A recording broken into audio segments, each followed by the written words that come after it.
өзінің әкесінің жыныстық жұмыртқасын сатпақшы болған ғой жаңағы қыз, ойлашы. Жала жауып 18 жылға соттап жіберді мен баламды. Естеріңізде болса, бізге Астанадан Мәрзия Ислямова есімді ана хабарласқан еді.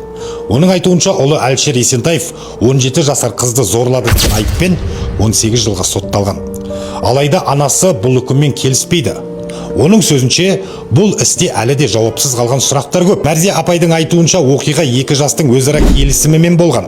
Сонымен қатар ол жәбірленуші тарапқа қатысты әртүрлі мәліметтер келтіреді. Мысалы, бұл қыз осы іске қатысы болған жедел уәкілмен де махаббаттық қарым-қатынаста болған деген дерек айтылуда.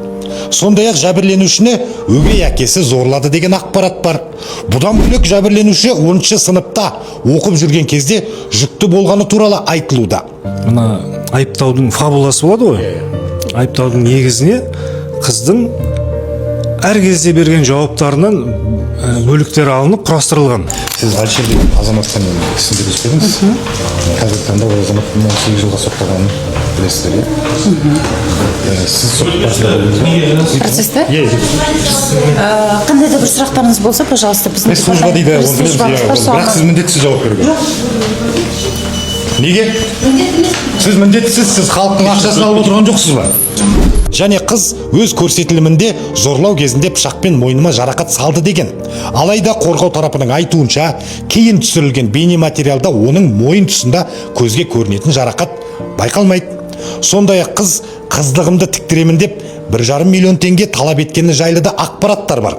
Кейін бұл сома 10 миллион теңгеге дейін көтерілген екен. Ал енді мынаған назар аударыңыздар. Қорғау тарапының айтуынша, Астана қаласының Сарыарқа ауданының прокуроры Дайыров арнайы қаулы шығарып, осы істі тергеу барысында заң бұзушылықтар болғанын көрсеткен. Ойланып көріңіздерші, бұл туралы тек қорғаушылар айтып отырған жоқ, журналистер айтып отырған жоқ, дәл осы іске прокурорлық бақылау жасаған органның өзі айтып отыр екен. Егер тергеу барысында заң бұзушылықтар болған болса, неге іс сотқа дейін жетті? Егер мұндай кемшіліктер анықталған болса, неге олар уақытында жойылмады? Мұндай қайшылықтар болған жағдайда олардың әр қайсысы мұқият зерттелуі тиіс. Себебі бұл жерде әңгіме 1-2 жыл туралы емес, бұл жерде 18 жыл туралы болып тұр. Түсінесіздер ме? 18 жыл адамның жастығы, адамның арманы, адамның болашағы. Сондықтан мұндай ауыр үкім шығарылған кезде қоғамда ешқандай күмән қалмауы керек. Біз бұл істі бақылауда ұстаймыз. Айтпақшы, осы айдың 23 күні Әлшер Есентаевқа қатысты апелляциялық сот өтеді. Сәттілік тілеп қояйық. Неге үйттіңіздер? Бір күнде аманатты әділетке ауыстырып жібергендеріңіз дұрыс болмады ғой негізі. В книге же по-другому, кітапта басқаша еді ғой. А что вы форсируете, неге асықтырып жатсыздар? Уақыт созу керек еді ғой. Анау мысал бар еді ғой. 3 адам жайында. Маэстро, что не помнишь, что 3 адам? Бас ауырып жатқан адам, тіс ауырып жатқан адам и үшіншісі қол сынған адам. Пример в книге же было же кітапта. Сонда айтады ғой, бас ауырған адамға дәрі берген кезде қанша уақыт оның басының ауруған қайтады. И ол сол больді, ауруды ұмытады. Одан кейін тіс ауырған адам дантистке барады, зубной врачқа істеледі, содан қанша уақыттан кейін тіс ауырған қояды, и ол больді ұмытады. И қол сынған адам қанша уақытта қолын гипсовать етіп, сөйтіп барып қояды. Сіз түсінбедім мен қалай болған. Азанда аманат ет, ұйықтап тұрды, әділет болып кетті. Или жадность фраера губит па. Не бойынша, сценарий бойынша негізі бір 10-15 күнде бір отдельный бір здание жалдап, адамдардың бәрі толып, біз үлгермей жатырмыз, адам толып кетті, сыймай жатырмыз. Енді қой әділетке аманаттың заясын алайық, біз бәрі бос тұр екен деп сөйтіп жасаған кезде сәл де болса халық сенетін еді. Сәл де болса не болады? Как его называется? Сәл ілінетін еді. Или большой брат болен. В чем проблема? Или жадность губит фраера дегенде 5-10 теңге болса да хотя бір 5-6 здание мақлайды, 5-6 здание болса да бір хотя бір здание Астанада, главный трибуна ширмада Астанада хотя бір неде бүйтіп көрсетіп, содан кейін басқа нелерде де, райондарда, региондарда да, облыстарда осындай болып жатыр. Так что біз бүйтеміз деп жасасаң, сәл де болса бүйтіп келетін еді ғой. Эх, маэстро. Я-то думал, или жадность губит фраера, или большой брат болен ба. Как это? Соны мен түсіне алмадым. Қалай болып кетті өзі? Егер бағана кітаптағыдай болатын болса, бұл солай кету керек еді.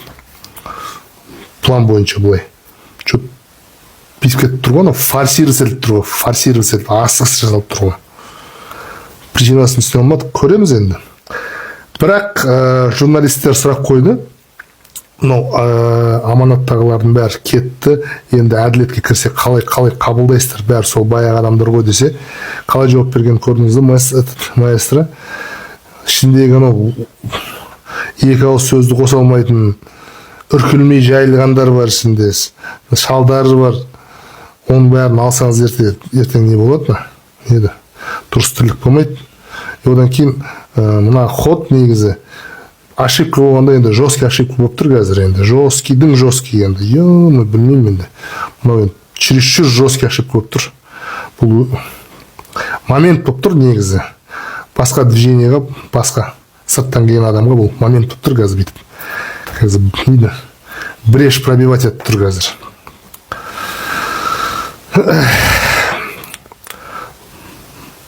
Кеше ғана мақтап жатыр едім негізі. Маэстро вас хвалил я. То, что идет по книге, как четко было, что-то бұны азанда мынаны оқып, нені көріп, ауыстырғандарыңыз бәрі или форсируете, или ошибку делаете, или жадность. Губит фраера, не хотите, арзымайтын бір зданияны арендовать етіп, или ақша беруге не болып тұрмандай, как его. Или аталық семірген сайын кот тарыла береді дейді ғой, сондай болып тұрман. Или большой брат болен, все, там больше вариантов нет. Давайте ары қарай көрейік не болатын.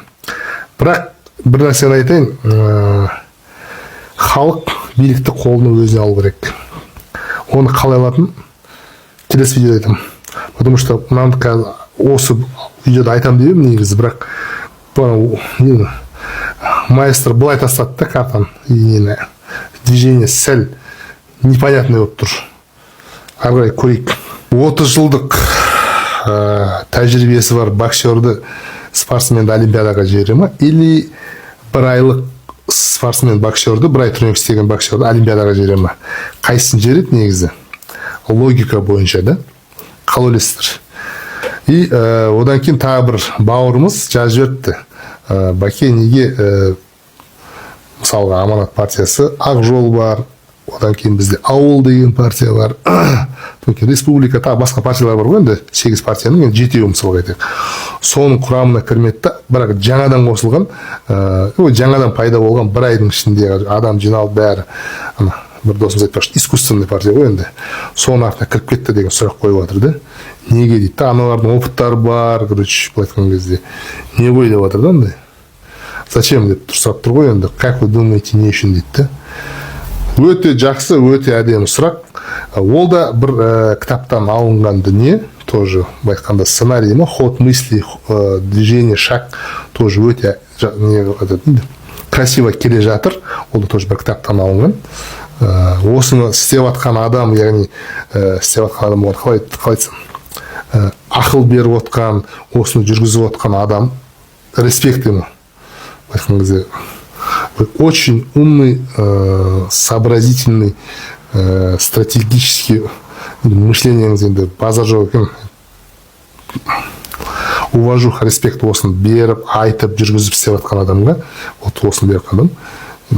Мен сізге респект өзім атына лично бар ғой, лично уважуха.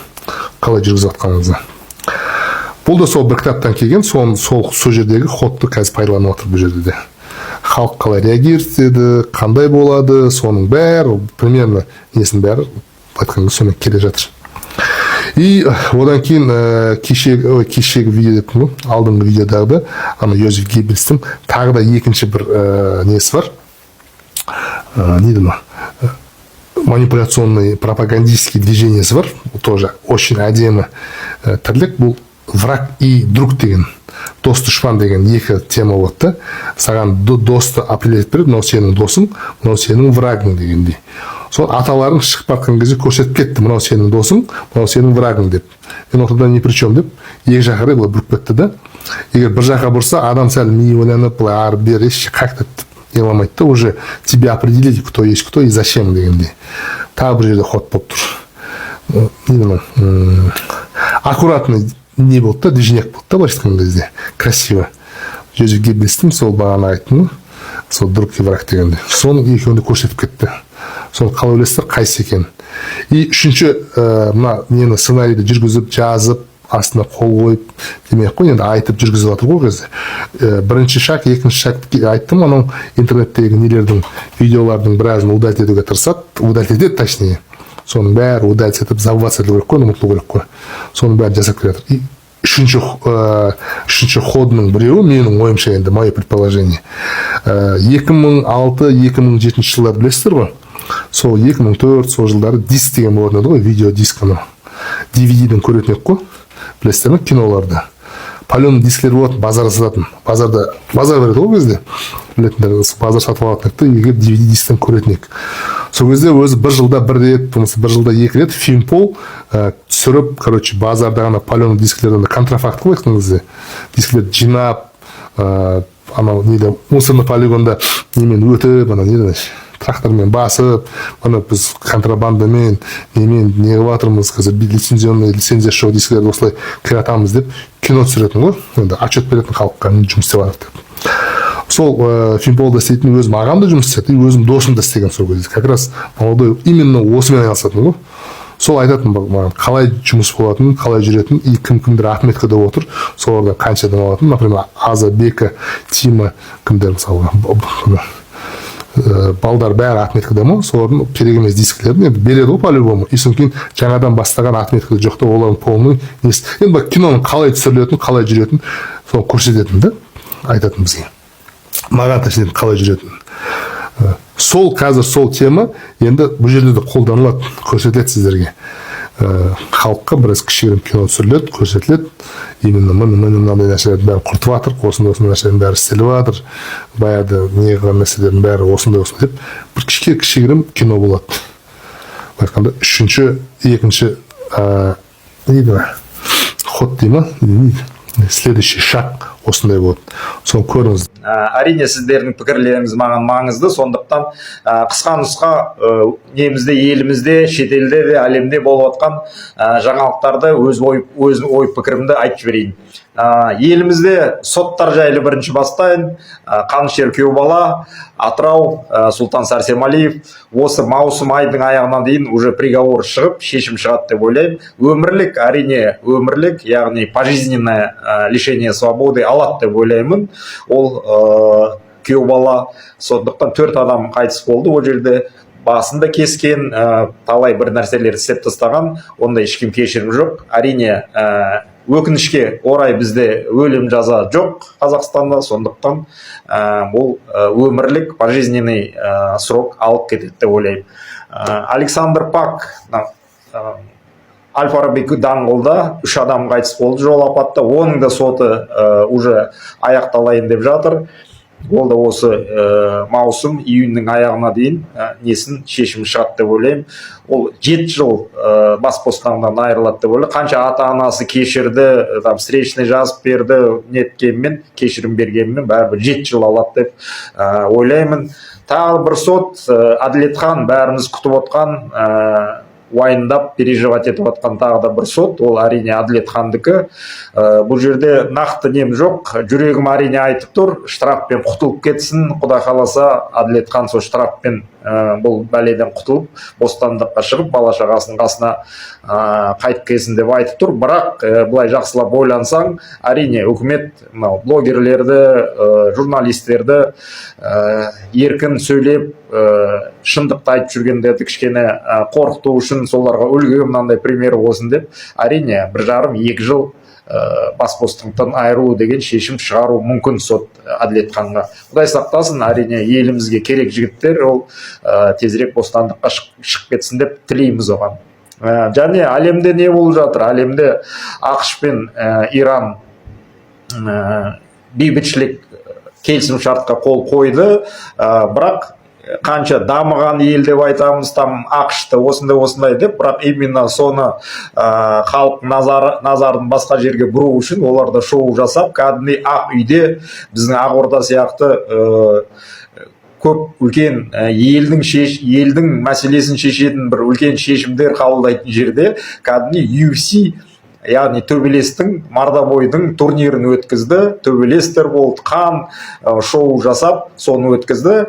Ең бас бойда әрине америкалық бір боец жеңіп шықты, Америка енді тойлап жатыр, шоуды көріп жатыр, обсуждать етіп, желдерін бәрі соның айтып жатыр. Мына жерде бұлар яғни мынау бейбітшілік келісім шартқа қол қойғаны негізі соғыста ұтылғаны деп айтуға болады. ақш Ираннан ұтылды деп айтуға болады. Өйткені ешқандай мақсаттарына жете алмады, тек ақша құртты, адам өлді, басқа ешқандай пайдасы болған жоқ.